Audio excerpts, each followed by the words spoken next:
Join me in welcoming on stage the chairman of MakeMyTrip, Deep Kalra, in conversation with the managing editor Times Network and business head Times Influence, Mihir Bhatt.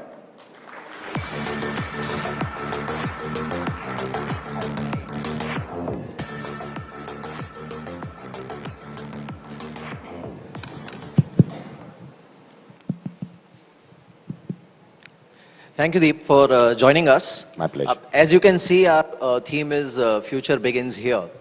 And my first question is obviously, we want to understand, you are somebody who saw future of travel and how it will go online decades back. So what was your thought process when you actually ventured into online travel portal? Because till then, this whole industry was completely fragmented. There were a lot of mom and pop shops, and it was quite unorganized. So the credit goes to you, and I think he deserves a huge round of applause for that. Deep. Thank you very much. Thank you, everyone. Yeah, when you say decades ago, it does make me feel like a tech dinosaur. But how time flies, and we're talking about the decade ahead, which is a lovely term. So I started MakeMyTrip way back in 2000. And for me, the motivator at that point of time was fairly simple. At one side, it was to do my own venture. I'd worked with 3 different companies, ABN AMRO, AMF Bowling, and GE Capital. And I don't think I was entirely satisfied working for a company, although they were wonderful companies, but there was something inside which probably was driving me to do my own thing. But more importantly, it was an introduction to the internet, both formally and informally. So informally, those of you who were, I think, old enough to be tinkering around on the internet in maybe '99 in India, when Akhil's company had not really given us very fast broadband. So it was 128 Mbps, really slow connectivity, dial-up modems, that horrible noise and breakdowns, etc. all the time. So yeah, I think I was a child of that era. But even then, despite the painful experience of staying online, even then, it was clear that this is something which is going to change everything. It was like a huge force. There was something like which has not happened, at least in my lifetime. I was 30 then, and I was saying, this is amazing. It also afforded the opportunity of someone with probably little capital, because I was a professional from a service family, to do something, to dream of doing something of his or her own. And you could do it with little capital. Yes, venture capital was available way back then. Then we went through the drought of the dot-com bust, which is another story for another day. But those were the drivers. And why travel?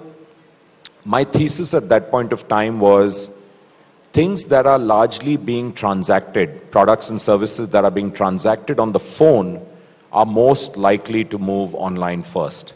And so it was either online stockbroking for me or online travel. And maybe by training, I was closer to online stockbroking, but the heart and passion was in travel.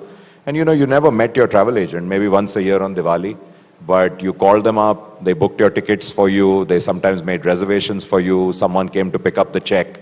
And that was the way the business was transacted. That was ready for disruption. So yeah, we took that pioneering step way back in 2000. Yeah. Right. Today, Deep, India is a huge success story in terms of, online transactions and the sheer number of people who are online, which is actually expected to cross 1.2 billion by the time we reach 2025. Standing here today, what is your sense? The new technology, 5G, 6G, AR, AI, how are they going to shape the future of travel and tourism industry? I think we have to take one quick step back, and we have to firstly fully appreciate what is different about travel from other goods and services that are sold online. Firstly and most importantly, travel is perishable. So therefore, if today this hotel doesn't sell, let's say, 20% of their rooms, that 20% is gone forever. So there is incremental benefit in selling every last room and for an airline to sell every last ticket. Now, why doesn't that happen? Because why don't you get the cheapest tickets on the last day? We all ask. In fact, now there are questions in Parliament, why are tickets so expensive? It doesn't happen because big brands don't want to dilute their brand position. So, but they do it wisely, they do it smartly. The lowest prices are available either very early on or sometimes last minute for certain kind of brands who are quite happy to sell some tickets in the end last minute. So products are perishable. Secondly, travel products are not like any other products where they don't occupy a space in your house, whether on your kitchen shelf or in your bathroom shelf or in your cupboard or wardrobe. They're very different because they actually occupy a piece of your mind and time. So when people say, hey, when I'm going and buying something else, let's say on Amazon, on Flipkart, I might want to buy something travel. It doesn't happen. And we've tried it many times. It doesn't happen because you don't say, I'm buying a mobile phone, or I'm buying a mobile phone cover, a charger, an aftershave, blah, blah. I need all of this. Oh, guess what? Nice ticket. Let me buy it. It doesn't happen. You go and book a ticket or book a hotel room only when you're ready for travel and you commit to time. So these two things make the influence of technology very, very potent on travel. Till 1960, all airline tickets were manually done and there was no system. So the first GDS or Global Distribution System came up in 57-60 in the US. Imagine at that point of time, if you were booking a ticket, let's say on even Air India, from Delhi to London or Delhi to Bombay, and you were sitting in Calcutta while booking it, which could well happen, they had to make many calls to understand, do we have enough tickets available on my stock? And they could never be a perfect or an optimal solution.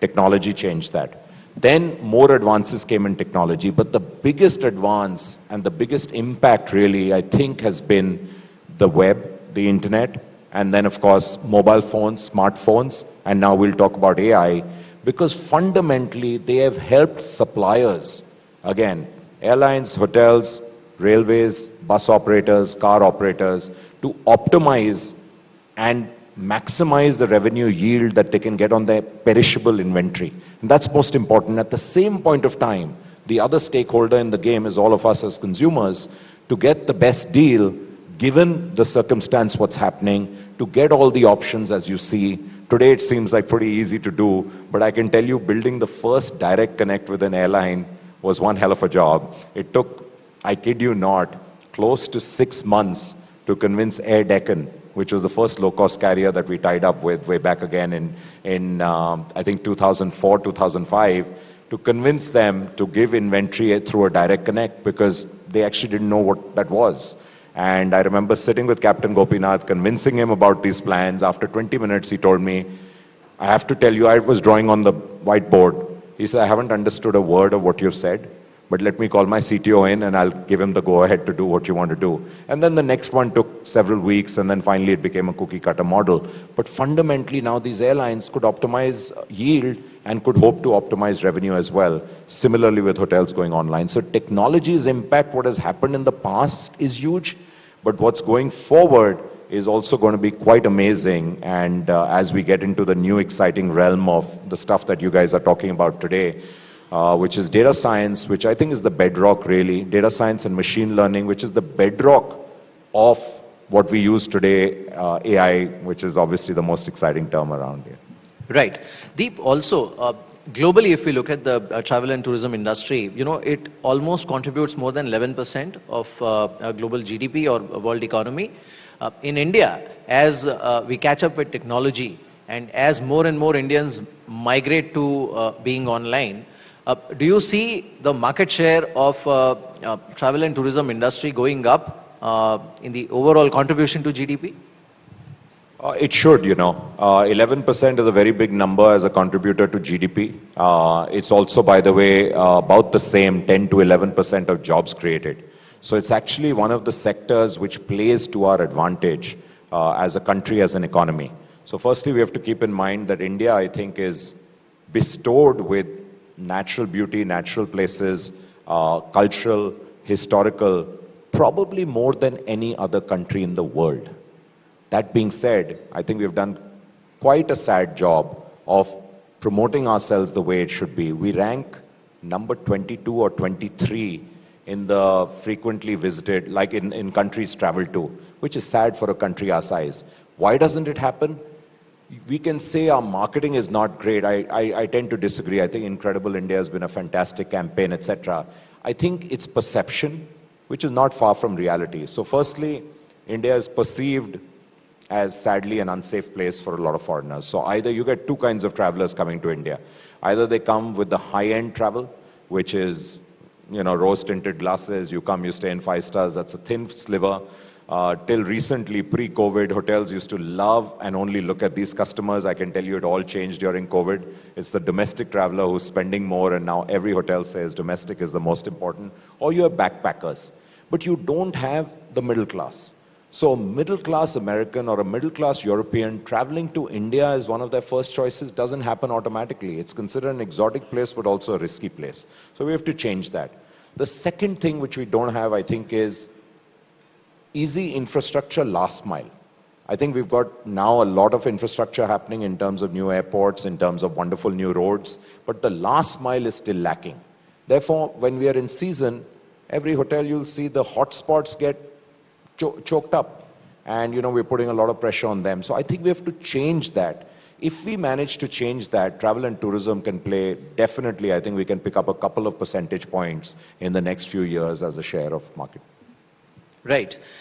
Deep, what is this about, the whole focus about sustainable travel and sustainable industry, especially the travel and tourism industry? Do you think the use of latest technology can actually help and speed up that process? Because there are a lot of people who are talking about it nowadays. So firstly, I think sustainable travel is today not a cool thing, a fashionable thing, a nice thing to talk about. It is a dire need. It's a dire need for India because just like I said, the places that are most popular have got completely overheated. There's a concept called carrying capacity. We have far too many people traveling there in season and therefore putting a tremendous pressure on resources. So whether it's water there, the structures that are coming up there, little unplanned, very risky. Even the roads, the pollution during peak season, even in places like Manali, forget Shimla and Nainital and North Goa, has really become terrible. So you have to think about what we are doing. So we have to go to different places. But more importantly, we have to ensure that our footprint there as a tourist is done in a sustainable manner, which means all stakeholders, including the suppliers there, the small hotels, the homestays. We have to think about sustainability, which is, are we genuinely going green or is this lip service? And therefore, we are finding a lot of younger travelers, particularly 30s and below, actually being acutely aware of this and choosing greener options. So that is happening, and we are seeing that through our tech platforms. So tech has a role to play. I don't think it's that straightforward. First big role to play is awareness. People are not even aware of which are the places which are green or not green. So when let's say you've decided to go to Goa, there needs to be a sort order, and we have actually experimented with that in the past, which can sort not on price, not on star rating, not on reviews, not on distance from beach, but also on how green is that property. That's beginning to happen in many places. We experimented with it. We are looking for a good third-party accreditation because it has to be neutral. Customer reviews can be overlaid on that. I think that's a big need. Similarly, there's a big need, as I'm not sure we're aware of, a concept of green fuel, green aviation fuel. So a lot of airlines now are looking at a more expensive option, but a sustainable option. There's one small airline in Europe and Scandinavia which has gone completely green, using only green fuel.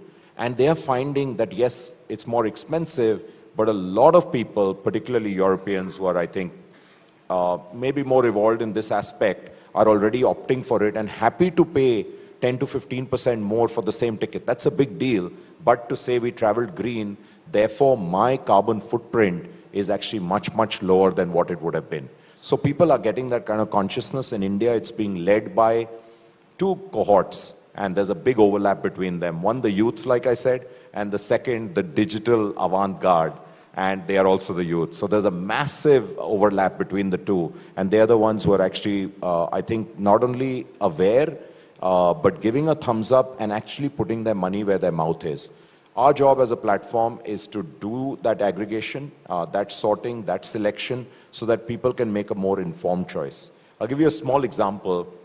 So way back, I think 16 years ago, we launched something which many of you who've used our platform would have seen, where we said, help offset your carbon footprint by taking this trip, by contributing to maybe one tree or more trees, but as low as 5 rupees. which now goes to the MakeMyTrip Foundation, which works with 5 or 6 different NGOs on the ground, like Seva Mandir in Udaipur, Tata Trust in Uttarakhand. We're working on a very exciting project in Andamans, where we've built water ATMs already last 3 years, where people don't have to use plastic bottles, but can refill the bottles given to them. And people, 18 to 19% of Indian customers contributed that 5 or 10 rupees for a greener tomorrow.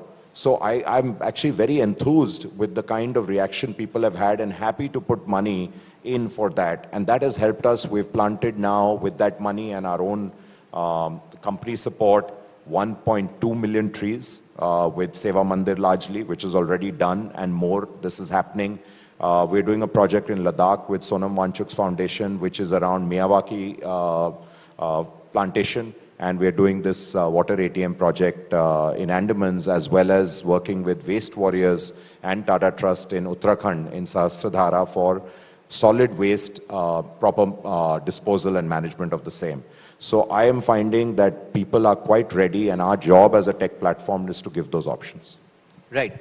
Coming back to technology, one is obviously the immersive travel experience, or the way people can easily access things online and maybe take a better decision in terms of where they want to travel. The second part is, how is technology helping companies like yours in building better customer experience pre and post travel, and also in terms of customer services through technologies like, let's say, chatbots? Yeah, and that's really the most relevant, I think, for today's discussion. And indeed, it's been game-changing in terms of many features that we are able to do, which we couldn't have done before. Machine learning was a reality, data science was a reality, and now AI is entirely a reality. And I'll give you examples of Sun, and they have to be win-win. It has to work for both our stakeholders, which is ultimate consumer, all of us, and then our supply partners, which is airlines, hotels, bus, etc. So I'll go by, let's say, airline. So airlines are telling us all the time that, listen, help us kind of maximize our yield. We want to sell the last seat on every flight, but we won't want to discount very heavily. Customers, on the other hand, are telling us all the time through surveys and otherwise that, listen, how do I protect myself against these crazy fare spikes? Or when is the best time to buy? So it's no different from the stock market. Nobody knows the best time to buy. But through technology, we can give you two different things. One is fare lock. So fare lock is a feature, as the name suggests, where you can lock into a particular fare, which is pretty exciting today. If the fare goes lower, you get the advantage of that fare. If the fare goes higher, you don't have to pay the high amount because you paid a tiny premium right now, and we're talking about really tiny amounts. How that is possible at the back end is purely by data science. So we look at various factors, one of them being how early did you book? What is the history of fare spikes on that particular route? How many other airlines are planning to come in there sometimes? And what is the history of this customer actually? Also, how often do they change? So fare lock, and the second one is zero cancellation, where again, by paying a tiny amount, you can lock a zero cancellation fare. This actually got built during COVID because a lot of people rightfully were saying, we're not sure we'll be able to travel. We're not sure it'll be safe to travel, or I might be unwell, etc. So if your plans are tentative, then that is a very good option to go to. Again, both of them only possible because of these technologies behind. The third one becomes what I call connected trip or cross-sell. So if you booked a flight, you're sitting in Delhi, you're going to Bangalore, at the right point of time, it makes a lot of sense to give you a very good offer for booking a cab to the airport. 80% of people in India actually book cabs to go to the airport. 20% have someone leave them, either their own car and driver or a friend or family or whatever. 80% book cabs, and then of course there's metro. So that 80%, you have to give a very good offer. And the beauty of the cab offer that we can give, of course there's Uber and Ola, is that is seamlessly tied up with your flight. So if your flight is delayed, that gets delayed automatically. If your incoming flight is delayed, they are already informed about that, so you don't have to, panic. Also, you beat rush hour. We've all seen what happens in rush hour when you end up at an airport. A flight, basically there's a huge waiting, your cab keeps cancelling out. We found that to be very popular. And also offering hotel deals, which hotels are willing to give only to customers who have shown distinct intent to travel, which is an actual flying customer. So Bangalore hotels will give us very good deals, not to display on the site, but to offer only to people who have actually taken a flight to come to Bangalore, because then they know that they're offering a genuine customer and they're not diluting their brand. So we are finding that also to find a lot of traction. For hotels, hotel ranking is now entirely based on your customer intent that you've shown us. So we have a huge repository we are building all the time of data of customer intent, which is much larger than customer buying. So only about 10% of people who come actually buy something, 90%, but they demonstrate intent. They show us what they searched for, they look at the prices, where they exited. All of that can be bundled together, therefore to show you next time when you come, only relevant hotels. So if you have chosen largely 5-star hotels in your last 8 searches, for us that's telling us something, right? We should next time have the skew much higher. Even last 2 searches is enough for have the skew of 5-star more. Similarly, if you have traveled very often, you typically travel with family, then we have to show you places which are like family-like hotels. But if you travel on business and you're a consultant and you do Delhi, Bangalore, 8 a.m. in the morning, and you come back on Friday, leave on Monday, typical consultant lifestyle, then we actually have a feature which is flights you prefer, trips you prefer. So what you have preferred, then your conversion becomes very quick. We also have a feature which is quick book. So for the frequent business travelers, that quick book means you can get done in less than a minute and get done. All of this is getting powered like this.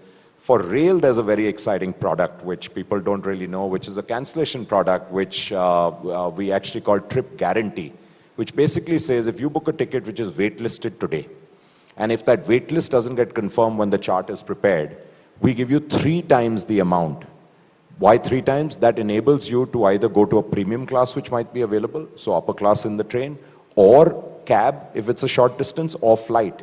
And we are finding a lot of people converting for that. So you can rest assured, book it even it's on waitlist and take away the anxiety. A lot of work also on post-sales is happening where we've automated these flows. So yeah, very, very exciting times. And you know what I'd love to share with you is what's happening today with AI, which the new model on AI, which we are all aware of, is generative AI, right? This generative model is heady.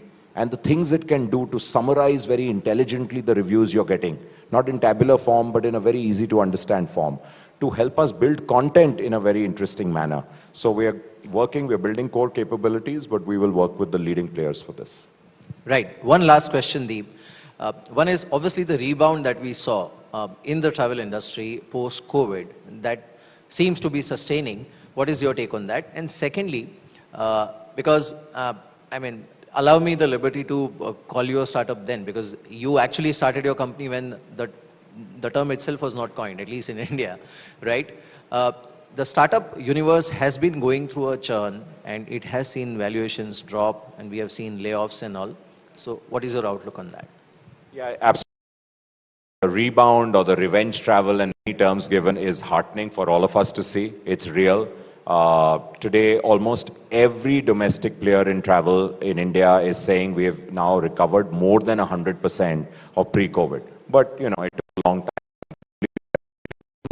And, you know, there was no travel, as we know, for that first quarter, which I shudder when I think about what happened 3 years ago on this date, literally. So things have changed a lot. I think people have come back. We believe it's going to be, very steady, at least on a secular growth. There will be some ups and downs. There will be blips. I think people have learned to live with it. Can India do better? I spoke about it. Undoubtedly, we can do better. But the beauty, the silver lining that COVID taught, at least the travel industries in India, is to firstly automate a lot more of your post-sale processes, because you couldn't afford to have people doing this.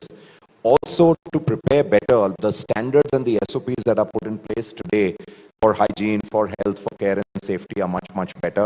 And then I think we had a lot of time, which was almost forced pause, to build a lot of these products around tech. So I think really there are silver linings to it, and we are thankful for that. I think the startup winter, which we are talking about, or the funding winter that we're talking about, is a reality, but it's going to be short but sharp. And today it's not only because of the overheated part of it, but now we have the banks crisis, not just in the US, but also in Europe, which, really exacerbates most of this. But I've seen cycles now being shorter, sharper, and it'll come back. There is no doubt in my mind that the next probably 2 decades, or decades as you call it, belong to India. It's ours to lose. And especially on the digital side, I think India is just going to come out shining in all quarters. On that note, Deep, thank you so much for joining us. Thank And I think that's a very bright future that you portrayed. The next 2 decades belong to India. Thank you so much. Thank you. Thank you, Mr. Kalra, and thank you, Mihir, for that discussion.